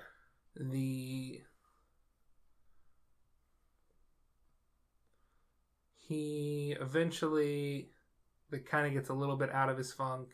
Kaide is still living with him for a little bit, but and he's happy to have her back in his life. It's just that one really rough day. He eats a tomato like an apple. Just starts biting into a tomato. It's gross. I hate tomatoes. But Nodoka, who has been living with Mai, even though she made up with her mom at the end of that arc, she's like, and then we had another fight, so I'm moving in with Mai. She is like, why? What the hell are you doing? Don't you know it's Mai's birthday today or something? Mai's been down in the dumps. He goes to visit her, takes a train or whatever to whatever city she's filming in, and they're like, okay, now go make up with your boyfriend. And she's like, I'm not going to be able to be super intimate with you at this time. They kind of talk it out. Yeah. Sakata reaffirms that hey, you're the one I am in love with, not this other girl. Yeah. They have a little bit of even though she says she can't do anything boyfriend girlfriend with you, they kind of share a coat. It's this is just because it's cold out. This is an exception. And that's kind of where the series ends. Is on that. that note that they've sort of made up and that they have talked about it, but they're kind of in a rougher patch right now, which is understandable. Yeah. But they're still together. Yeah, still together. And then we go to the movie. Yeah, so that's the show. Do you want to kind of... Yeah, let's rate the show before... Let's rate the show before we get into the movie. I mean, I would probably give the show a 9 out of 10. Yeah, that's fair. I think it's a 9 out of 10. Yeah. It's not quite a masterpiece, but it's damn good. It's damn good. Damn good. Especially the first 6 episodes. Yeah. Those hold up great. I don't really... I guess we can kind of... We've ranked the arcs... Yeah. We're just talking personally, but we've not ranked them on the show. So I would say the My arc is number 1. Yeah. The number 2 arc is Koga's arc. Okay. Number 3 arc is kind of a toss-up. It's either... I think I'm going to go Nautica because it's got more Mai in it. Okay. And then Kaide... And then the Futaba arc. Okay. Not that there's anything wrong with the Futaba arc. Yeah. So we do differ a little. I would say it's Mai, then Koga, and then Kaide, then Futaba, and then Nautica. Oh, I was not a huge fan of the Nautica arc. Okay. I don't know. It just felt like a Freaky Friday type of thing. I'm like, I don't really care that much. Yeah, I liked it a little bit more because it's because Mai's... I mean, we'll just say it now. Mai's best girl, right? Yeah. Yeah, so she's best girl, so it had more to do with her and her relationship to Sakata, yeah. Not Sakata, to her sister, than it had to do with a girl and their relationship to Sakata. Okay. Well, see, I like Sakata, though. Yeah. So I'm like, I get more Sakata. I love this. One of Sakata's greatest lines is in that arc, though, too. I want them to sandwich me. My face, I mean, specifically. No, I like the line in the first 3 episodes where he's like, the lewd thoughts in my mind is like 1,000 times worse than what you more think it is. We should note that he also gets thrilled when Mai steps on his foot. Oh, I wrote it down. Hold on, that is it. He is a rascal that feels pleasure being abused. I wrote down Sakata gets it. He does get it. I also want to note that okay. So here's a few notes I have about the show that we didn't really get to. When we're talking about Mai, when nobody can see her, we started talking about how she'd be the perfect assassin. Oh, we did? Well, I talked about how she's like a monster that shows up in the Wheel of Time book series. Oh, okay. The Dark Lord or whatever has a monster that it's just called the Gray Man or Gray Men. Mm-hmm. And it's just nondescript people that make the perfect assassins. Nobody, there'll be scenes in the book where they'll just be the door opened, but they don't it's just one quick line. And then 3 paragraphs later, somebody will be like, wait a minute, did somebody walk into the room just now?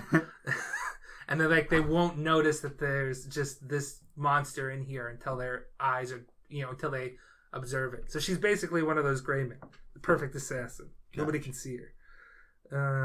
I also noted that the conclusion of that arc when Futaba is kind of science explaining why it worked. She's like, it could just be that our world could be simple enough to be changed by a confession of love, which is very hopeful sentiment that I really like. Nice.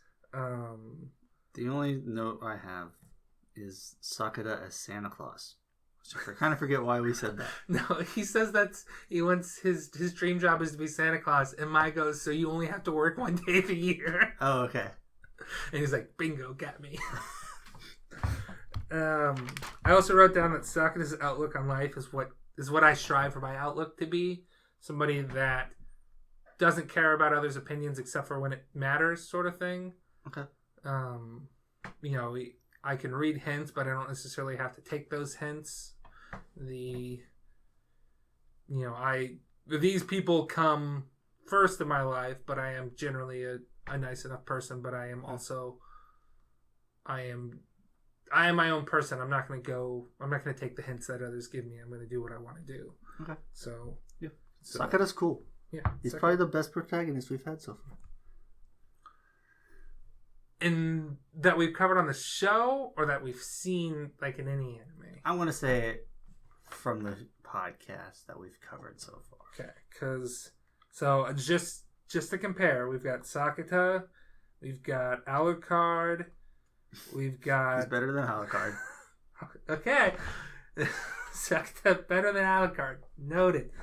What about Nagara from Sunny Boy? Ooh, Sakata's better. Okay. What about Tsukimi from Princess Jellyfish? Ooh, Tsukimi. Dang. Sakata's better. Okay. What about the main characters? Are we really going to go through all these? You said the best, so we're going to go ahead. He's better than Fractime. He's better than Ride Your Wave. Okay. What about Lelouch? Yes. Yeah. Lelouch, I don't like Lelouch. I'm going to skip the fall or the summer anime. That's another episode of Code Geass. Okay, what about the main character of Eden of the East? Yes. Okay. That guy's cool, though. I would say, what about the main character of Baccano? But there is no real main character. He's better than all of them. He's better than Isaac and Miria? Yes. They're criminals. What about... The only person who might be better is What about Russo. Smile from Ping Pong the Animation? Ooh, dang. Yes. Okay. That guy's cool, though. We've got... What did he... Yeah, okay. His name was Smile. What about the main girl, Rin, from Laid Back Camp? Ooh, I like her. I know, it's Sakata. Okay. What the hell is this show? I don't even know. I'm just trying to go through these notes, and It'd be easier if I just say yes. So. Oh, the main character of Rail Wars. Yes. Obviously. Well, you skipped some. Good? Yeah. What about Satan? Satan? Yes, he's better than Satan. Okay. He's forgot the Terror in Residence. He's better than all those characters. Okay. He's better than anybody in Nagatoro or Burning Kabaddi. He's better than anything we've covered. He's better than the main character in... Yes. Kids on the Slope? Yes. Okay. What about Kazuma from... Yes! Konosuba, yes! Konosuba. He's the best character so far. Okay, alright. Sure. That was a way to kill some time here. Sakata, we don't need to be killing time. We're at like an hour and a half. I know. We don't have any notes about the movie. So we're not going to discuss the movie. We're just going to be... This is the Shoko arc. What are your general impressions? We're doing no spoilers. No spoilers at this time for the movie. No spoilers. Okay. Because I feel like a lot of people haven't seen that. The movie is a great conclusion to the series.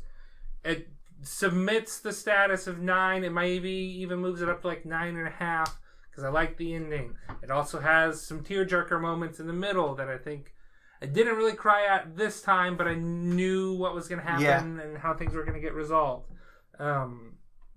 But it's very emotional, and it gives me an ending that I'm satisfied with. It does give a satisfying ending. I maybe feel like it drags a little towards the middle / the end. You get all those emotional beats, but then you're just okay, this has all happened, now what? You kind of get that. I would give more of an 8. Okay. Well, my score was more counting the show plus the movie as a whole. Okay, I would still give it a 9 in total. Okay. If you're doing everything, movie and show, it's still a 9. Just the movie, I'd give it an 8. I think I would give the movie either an 8, somewhere between 8 and 9. I don't know if I would give it a 9 for sure. But I think adding the movie to the series brings the series up more. I like the series more, having that moving and having that concluding ending. Okay. As far as I know, there's not really anything that comes after that. Maybe there is in the source material, the light novels, but I don't read. We get it. Okay. Are we going to transition into talking spoilers about the movie? No. Okay. No spoilers. I want to say, can I go through my notes that might be... Sure, because I didn't write a dang thing about the movie. I wrote down, become an organ donor. Got it. This is something I am right now. I wrote down, Bumpkin does not dream of Bunny Boy Senpai. Here we go. Because at one point, Sakata is wearing a big bunny outfit. Yeah. And he runs it. Koga becomes a key point when he's wearing that outfit. Because they kicked each other's butt. Because they're entwined or whatever. And she was, we didn't really talk about this, but she came from like a country town. So she was, they obviously didn't really use the word bumpkin, but that was translated at least one point in the subs because she's got like a rural accent. Okay. And then this is probably the most spoilery, so take this as you will. Future Sakata is fucking dead. Okay. Sakata's not dead. Future Sakata. Future Sakata is fucking dead. Yeah, okay. That's what I've gotten down. Go watch the movie. If you can. Come hang out at our place. I have it. If you want to watch it, come over. No, I shouldn't say if you can find us, come visit us. If you know us, come visit us. Or at least, shoot us up first. Be like, hey, big fan of the show. Can I watch the movie with I'm you? in town. For no reason. Can we meet up? You probably, if you don't meet up, well, I have to show this account to somebody. I'm trying to make a reference to the Futaba arc where that creeper was sending her messages. No. Don't do that. Go buy it or find it somehow and watch it. It's a great movie. All right. Up next. Character build. Okay. Sakata. Strength. He's not that strong. We've learned that. I'm going to give 10 him... 10 or 12? I'm going to give him a 12. Okay. Because we see him. He's not like... He's not scrawny. He's fit. Yeah. But he's not, athlete. Okay. Dexterity. I'm going to give him... You thinking 17? I was thinking 16, so yeah. Let's go 17. So he doesn't quite get the bonus. But he's quick. He's quick. It's a quick one. Constitution. Did he ever get sick? Yeah, he passed out. That's right. So he's not super hardy. So maybe 14? I was thinking 15. Okay. He's close, but not quite 16. Intelligence. Now, we didn't mention this at the show, but I did write it down. Not only is he quick, he's got a quick wit, too. Mm-hmm. So I would say let's give him an 18 in intelligence. Okay. That's high. Yeah. Wisdom, 16. Wisdom, 16? Mm-hmm. I'd almost give him another 18 in wisdom. Because that's like reading the mood and all that. Okay. Do it. Okay. Charisma, 20. Fucking suck. Charisma out of the ass. He actually... this guy's overpowered in D&D. Yeah. Well, caster classes, sure. Yeah. Physically, no. All right. So, I was thinking that those are the stats. I thought we'd give him some skill proficiencies here. Okay, we can do that after a break. And we're back from our break. So, we've got his D&D scores. Yes. 12 for strength, 17 dexterity, 15 constitution, 18 intelligence, 18 wisdom, 20 charisma. This guy has amazing stats. Yeah, it's great. Let's go with... Okay, so proficiencies. You typically get, 4 proficiencies? Yeah, we'll go with background and class and race. You typically get 4 or so. Yeah. We'll go ahead. Let's do his saving throws. I'm going to say... Wisdom and charisma, he's good at the saving throws. Okay. Let's go... Acrobatics, not really. No. I want to call him an acrobat. Animal handling? No. He's got 2 cats. That doesn't make you a good animal. Arcana? He's pretty versed in puberty syndrome stuff, but he has to ask Futaba for help with a lot of stuff. If we do Arcana more as science, I'm gonna put a maybe. Maybe. Work a little in there for maybe. Athletics, no. Deception. He did I would lie to say the whole school. Well, I don't think he really lied. He just didn't say the truth. He perpetuated the lie. Perpetuated it. Well, he just didn't. I don't know. They specifically say he didn't go along with the lie. He just didn't correct people. No, he went along with the lie. Okay. After that he's like, I don't think he's deceptive. Okay. History, I'm going to say no, because he doesn't actually do well in his classes. Despite we gave him a high intelligence score, not that kind of intelligence. So no history. Insight, I'm going to give a yes to insight. I think he's proficient in insights. Intimidation, he has that one scene. Is that enough to do intimidation, though? I don't. He might have just had a lucky roll that time. Investigation. Ooh, that's a maybe. I'm going to put him in next to investigation for maybe. Medicine. Nah. No. Nature? No. Nah. Perception? I think perception, yes. I think Okay. he's a perceptive boy. Performance? Yeah. Eh. Again, he fake dated somebody. That was his performance. Even then, he didn't do a very good job. Persuasion. He Yeah. convinced a celebrity to date him. A hot celebrity to date him. We'll put it as a maybe. Okay. Religion. No. Sleight of hand. No.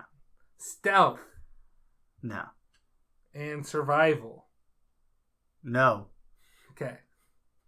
Okay. Why such a strong no on survival? Because of the movie.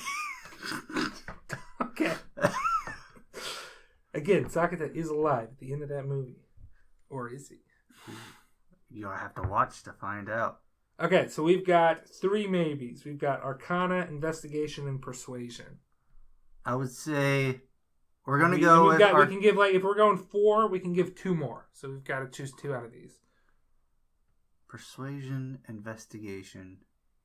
I would do Persuasion and Investigation. I think so. Yeah, I think you're right. I think because Futaba was more the explaining the whys behind it. So, okay.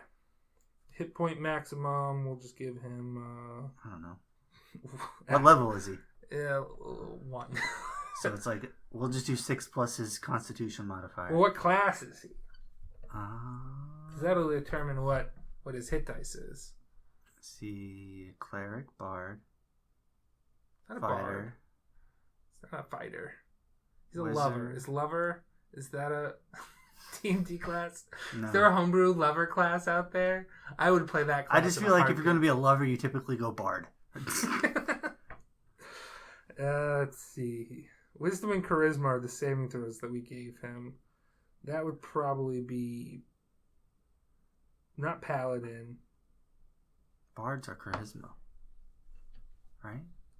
Yeah, Bards are Charisma, but so are Sorcerers and Warlocks. And so is Paladins. Paladins are Charisma. Okay. The Wisdom, I would almost say... We'd probably pick something that doesn't exist. Honestly, we'd probably pick 2, a combination of 2 that... There's normally one physical and 1 mental one. So let's go with Rogue. I know we didn't give him dexterity, but he's a rascal. Rascals are basically rogues, right? Sure. So that definitely would have changed his saving throws, but whatever. So that's like a D. I think rogues are a D6 hit dice, aren't they? I think so, yeah. So we'll give him 6 plus his Constitution modifier, which we determined is 3, so he's got 9 hit points. And plus 3 to initiative. Not wearing any armor, so it's 10 plus his dex bonus, so 13 armor class. He's a human, so his base walking speed is 30 feet. We already talked about his hit die, that's 1d6. We'll just... He has... His apartment is his starting equipment. School uniform. Yeah, some money. Some money. Don't think he has any weapons. I don't think he does. He has a knife. He probably has knives there. Yeah. So daggers. Yeah, he can cook. He cooks, so he's got cooking supplies. And that's it. Yeah, he's got we could almost do Ranger and say that his animal companion is Mai because she's a bunny girl. But yeah, so now just the cats. I'll have to introduce Sakata into a D&D campaign sometime. All right. So that was character build. Yes. I feel like we were less enthused about that one than we have been in the past, but well, we've only done one before. I thought we did one other one. I don't think so. I think we did. We didn't do Nagara. Or we did do Nagara. I thought we did do Nagara. We didn't do Alucard. No. I don't know who we did. It's not that important. Okay, so Next up, dibs count. dibs count. I have Kunimi's girlfriend and Koga, and maybe Nodoka. I have Nodoka as well because I got her when she was on the TV. You got Nodoka. I have Mai, so I win. Yep. I also have Futaba and Shoko. Yep. Also, I have Kunimi. Yep. Mai's manager and whoever Tsukimi is. Or Tsukumi. No. I can't read my own handwriting. Tsukimi. I don't know who that is. I don't remember either. It might have been somebody random. Is that from the idol group? Or is it the friend that Koga makes when she abandons her superficial friends?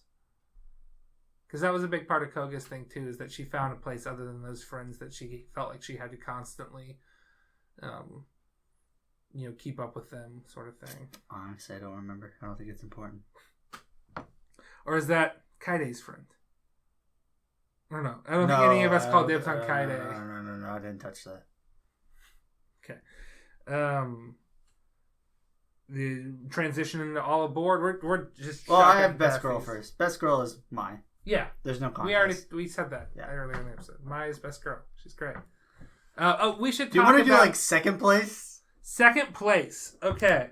Because best girl is Mai. There's no contest. I would say second place for me is Koga. I think you're right. I mean, do we just want to go third place now until we disagree on something? We can try. You're gonna say Futaba is third. Probably, yeah.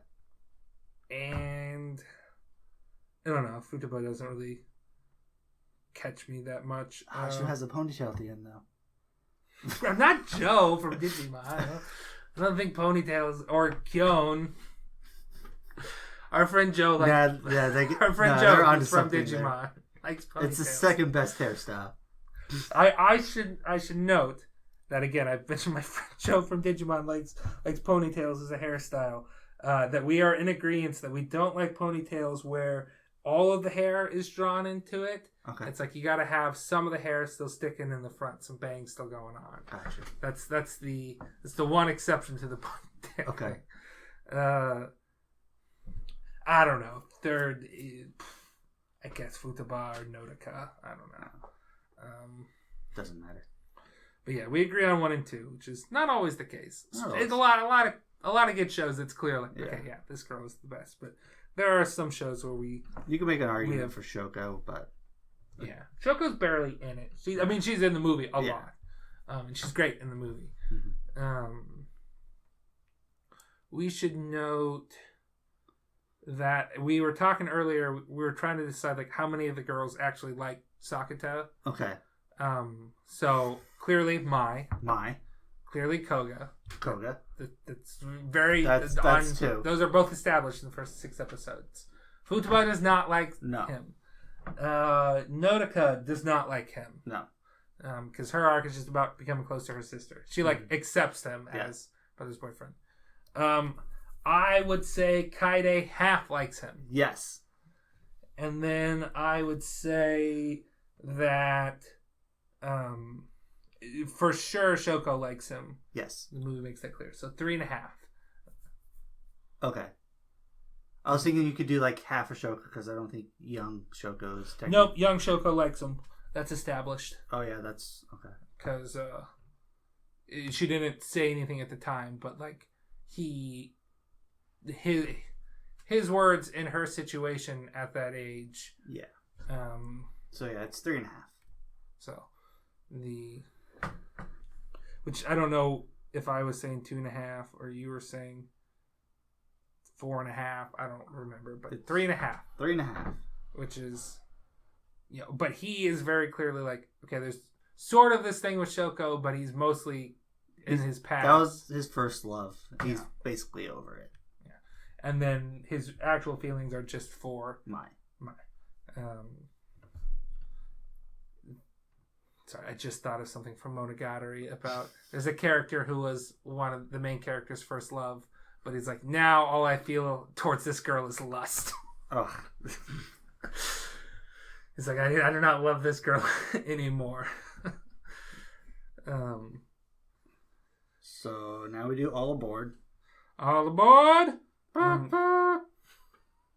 Sure. It's Mine Sagata. Yeah, it's Mine Sagata. Clearly. Yeah. Obviously. I don't know why we even did this second. It's Kunimi and his girlfriend. No, she's a bitch. Yeah, she's fine. Her sister was the student council president. The second best ship is the two cats. Hayase is the name of the cat they get. I don't remember the name of the cat they have. Oh well. Yeah, sure. Mine Sakura. Duh. The Doi. Yeah. It's the Rascal and the Bunny Girl Senpai.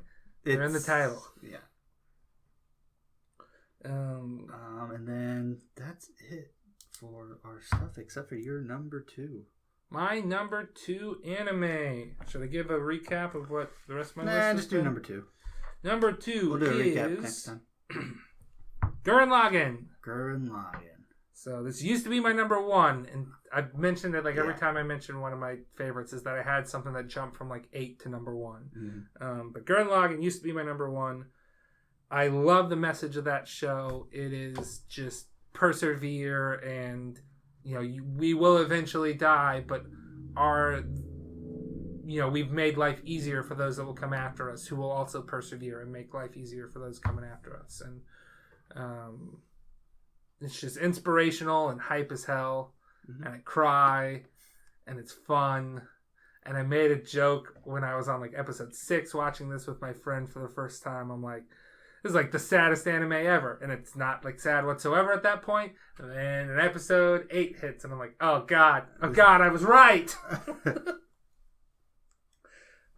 It's great. I love Gurren Lagann. It's super robot. It's my favorite mecha show. Mm-hmm. So it's what I watched a lot of mecha after that, and some of it's really good, some of it not so much, but this one is great.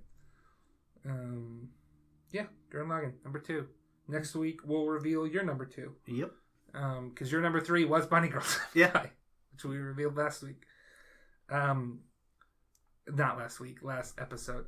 We do these every 2 weeks. Speaking of next episode, yeah, we will be covering Tatami Galaxy. Yes, this is a show I've seen 2 episodes of, and we might also watch the movie. Is it Night is Long Walk On Girl or Night is Short Walk On Girl? I think it's Night is Short Walk On Girl. So we'll see if we cover the movie and the show. This is going to be a mile a minute sub, and there's no dub. So cool. It's going to be a weird one, but I think it's going to be good. We're going to like this one. Yep. You've never seen it, right? No. Okay. It's the Yuasa. Masaki Yuasa. So. Yeah, we like Masaki Yuasa. The third time we're covering him. Yes. We haven't really covered any other directors multiple times, have we? I don't think so. Shinichiro Watanabe we did twice. Kids on the Slope and Terror in Resonance. You're right. That's all that I know of. Yeah, a lot of these shows I don't know the director of because it's not as important. Or it's not a big name. Mm-hmm. But there are definitely directors we're a fan of, and Masaki Yuasa is one of them. Shinichiro Watanabe is obviously one of them. So you could sort of say 3 because Shinichiro Watanabe helped with the music direction of Sunny Boy. Yeah, he didn't direct it though. No, he did not. So, okay, that is this episode. Thanks for listening. Make sure to follow us on Twitter at anime_territory. Yep. Follow us where you listen to your podcasts, whether it's Spotify, Anchor, Google Play, or iTunes, or whatever else you listen to. We're probably there. Yep, probably. Be sure to subscribe and rate and like, or whatever they do to whatever. Yeah, whatever those platforms have, just do them if you would. Comment. We have them up on YouTube. Yep. Follow us on YouTube. Subscribe. All that or don't, stuff. Whatever. I'm not your dad. You don't have to do what I tell you. I never like telling people to be sure to like, comment, and subscribe. Cause whatever. I don't give a shit. Listen and share us with your friends if you like us. Let us know if we should be doing something differently. We got comments on our Sunny Boy episode. Mm-hmm. I basically responded to those comments saying good suggestions, but We've already discussed those things, and they didn't really work the way. Like, there are reasons we're not doing it those ways. But thank you for commenting. Or we're looking into doing things slightly differently. We're streaming Chrono Trigger on Twitch right now. We're getting close to the end. We have the side missions and then the end. I will not make Ben sit through me going through the Black Omen 3 times like I would on a normal Chrono Trigger playthrough, so that I could get all the steals 3 times. But we will probably finish that, if not on the next stream, the stream after that. And then we're going to be looking into doing some other things for our streams. We'll probably play more games at some point, but we might do more like chatting streams. Like, we have those episodes where we talk about, this is what we're watching from this season. So we might transition that to a stream, since those don't do great as episodes.